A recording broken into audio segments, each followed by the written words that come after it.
ಸ್ವಾತಿ ಸ್ವಾತಿ ನಾನು ಆಫೀಸ್ಗೆ ಹೋಗ್ತಾ ಇದೀನಿ, ನೀವು ಬರ್ತೀರಾ?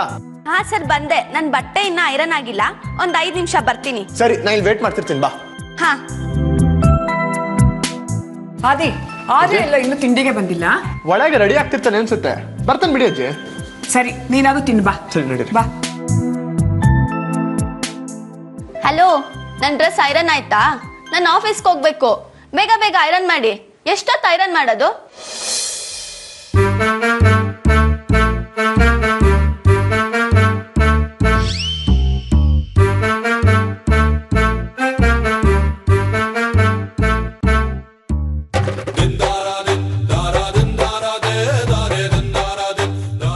ತಗೊಳ್ಳಿ.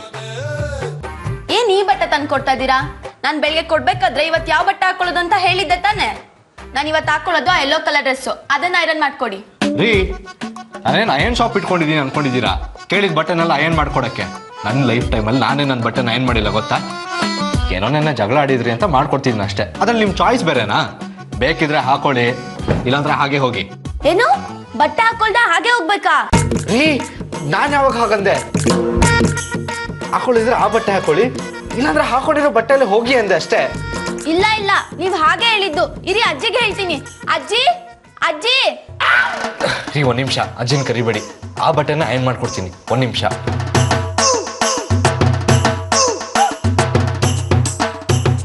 ಸ್ವಾತಿ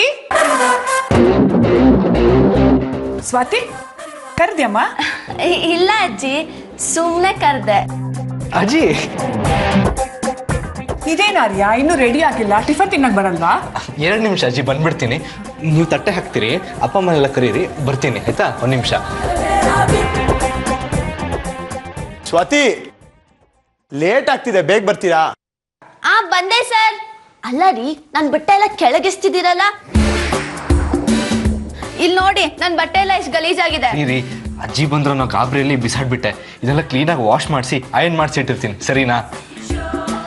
ಒಬ್ರು ಇನ್ಸ್ಪೆಕ್ಟ್ ಆಗಿ ಇಷ್ಟೆಲ್ಲ ಎದುರ್ಕೋತಿರಲ್ಲ. Anyway, thanks. ಇದನ್ನೆಲ್ಲ ನಾನೇ ಮಾಡ್ಕೋತೀನಿ. ನಿಮ್ಮನ್ನು ರೇಗಿಸ್ಬೇಕು ಅನ್ನಿಸ್ತು, ಅದಕ್ಕೆ ಹೀಗೆ ಮಾಡಿದೆ. I am sorry.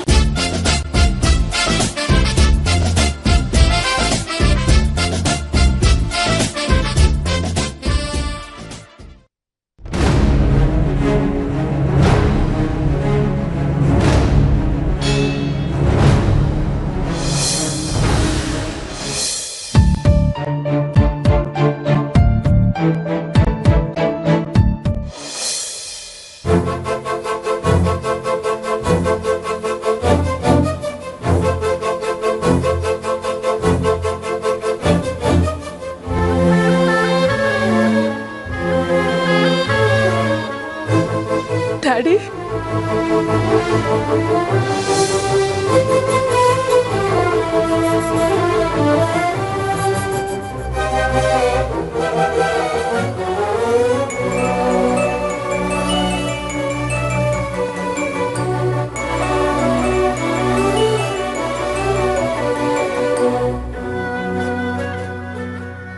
ನೀನಾದರೂ ನನ್ನನ್ನು ಜೈಲಿಂದ ಬಿಡುಗಡೆ ಮಾಡಿಸ್ದೆ, ಜೊತೆಗೆ ನನ್ನ ರಿಸೀವ್ ಮಾಡ್ಕೊಳ್ಳೋದಕ್ಕೆ ಸ್ವತಃ ನೀನೇ ಬಂದಿದೀಯಾ.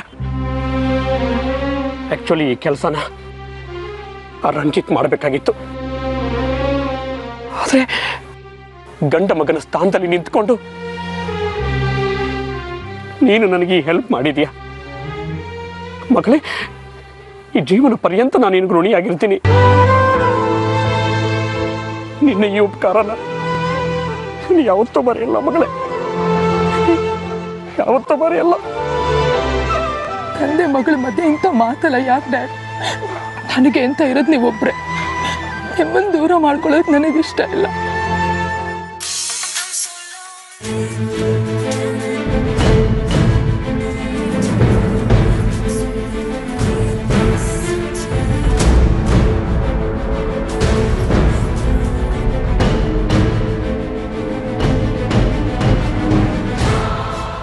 ಯಾರ್ದಮ್ಮ ಫೋನು? ಯಾಕೆ ಸೈಲೆಂಟ್ಗೆ ಹಾಕಿದೆ? ಅದು ಆದಿತ್ಯ ಫೋನ್ ಮಾಡ್ತಾ ಇದ್ದಾನೆ. ನಾನು ಇಲ್ಲಿಗೆ ಬಂದಿರೋದು ಅವನಿಗೆ ಗೊತ್ತಾದರೆ ಸ್ವಲ್ಪ ಕಷ್ಟ ಆಗುತ್ತೆ ಡ್ಯಾಡ್. ನಾನು ಅವನಿಗೆ ಹೇಳ್ದೆ ಬಂದಿದ್ದೀನಿ. ಅದು ಅಲ್ಲದೆ ನಾನು ನಿಮಗೆ ಬೇಲ್ ಕೊಡಿಸಿರೋ ವಿಷಯ ಅವನಿಗೆ ಗೊತ್ತಿಲ್ಲ. ಇವಳಿಗೆ ಎಷ್ಟು ಫೋನ್ ಮಾಡಿದ್ರು ಪಿಕಪ್ಪೇ ಮಾಡ್ತಿಲ್ವಲ್ಲ. ಇಷ್ಟು ದಿನ ನನ್ನ ಹಿಂದೆ ಬೆಕ್ಕಿನ ಮರಿ ಥರ ಸುತ್ತಾತಿದ್ಲು. ಇವಾಗ ಕೈಗೂ ಸಿಗ್ತಿಲ್ಲ, ಫೋನ್ಗೂ ಸಿಗ್ತಿಲ್ಲ. ಎಲ್ಲೋಗಿರ್ಬೋದು? ಮಗಳೇ, ನನಗೋಸ್ಕರ ನೀನು ಎಷ್ಟೆಲ್ಲ ಕಷ್ಟಪಡ್ತಿದ್ಯಾ. ನೀನು ಅವನನ್ನ ಪ್ರೀತಿಸ್ತಿದ್ಯಾ. ಅವನಿಗೆ ಈ ವಿಷಯ ಗೊತ್ತಾಗದೆ ನನಗೆ ಮೇಲ್ ಕೊಡ್ಸೋದಕ್ಕೆ ಎಷ್ಟೆಲ್ಲ ಕಷ್ಟಪಟ್ಟಿದ್ಯಾ. ಅಲ್ಲ ಮಗಳೇ, ಅವರಿಗೆ ಅಕಸ್ಮಾತ್ ಈ ವಿಷಯ ಗೊತ್ತಾಗಿದ್ದಿದ್ರೆ ನಿನ್ನ ಅವನ ಸಂಬಂಧಕ್ಕೆ ತೊಂದರೆ ಆಗತ್ತೆ ಅಂತ ಒಂದು ಸರ್ತಿ ನೀನು ಯೋಚನೆ ಮಾಡಲಿಲ್ವಾ ಅಮ್ಮ? ಅದೇನೂ ಗೊತ್ತಿಲ್ಲ ಡ್ಯಾಡ್.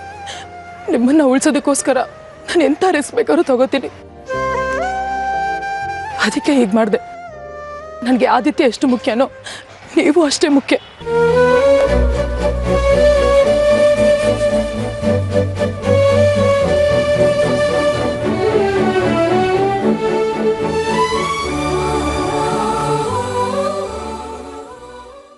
ವಾಟ್ಸಪ್ ಬ್ರೋ, ಏನಾಯ್ತು?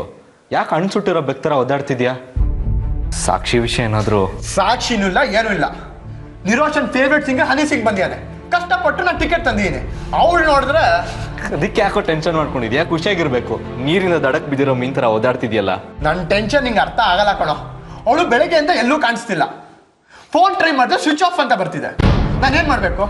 ನೀ ಇಷ್ಟು ಮಾತಾಡ್ತಿಲ್ಲ, ನೀ ಒಂದು ಐಡಿಯಾ ಕೊಡು ನೋಡೋಣ. ಅದಕ್ಕೆ ಯಾಕೆ ಅಷ್ಟೊಂದು ಟೆನ್ಷನ್ ಮಾಡ್ಕೊಂಡಿರ್ತೀಯ? ನಿರೋಷ ಎಲ್ಲೋ ಹೋಗಿರ್ತಾಳೆ, ಮನೇಲಿ ಇರ್ತಾಳೆ, ಅಥವಾ ಫ್ರೆಂಡ್ಸ್ ಮನೆಗೆ ಹೋಗಿರ್ತಾಳೆ. ಫೋನ್ ಮಾಡಿ ಟ್ರೈ ಮಾಡು. ನಾನು ಫ್ರೆಂಡ್ ಮನೆಗೂ ಫೋನ್ ಮಾಡಿ ಟ್ರೈ ಮಾಡಾಯ್ತು, ಅವಳು ಅಲ್ಲೂ ಇಲ್ವಂತೆ.